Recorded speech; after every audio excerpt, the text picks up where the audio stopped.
and we're down here today talking about the Roussillon.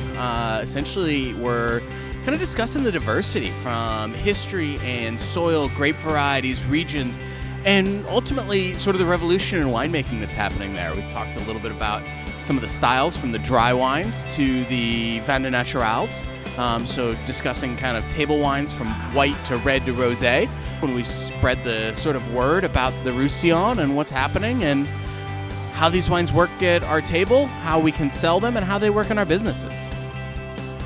The distribution of Roussillon is going pretty well because there are some really great producers and they offer tremendous value, for the quality of the wine you're getting as opposed to the price.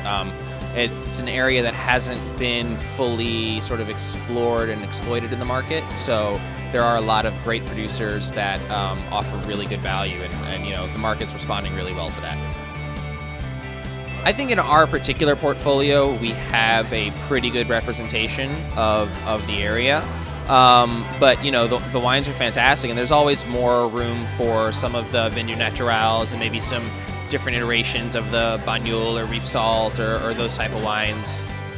A lot of sommeliers really love the wines because they tell an interesting story, and it's not your generic Côte du Rhône, or you can find some really unique sort of old vineyards or very unique soil types that you don't find a lot of other places. So if someone has a real passion for the wines, they're able to communicate that passion in it.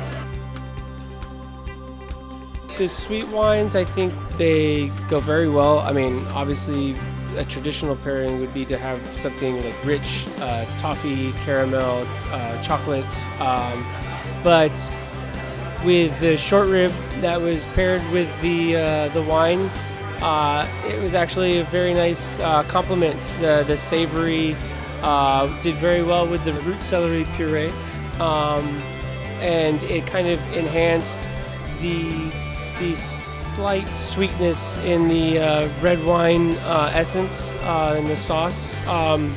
It doesn't necessarily need to be paired with food. It's very nice on its own. You can crack open a bottle, have a glass, and because it's fortified, you can put the cork back in it and then, go back to the wine weeks later and it still is tasting and expressing very well.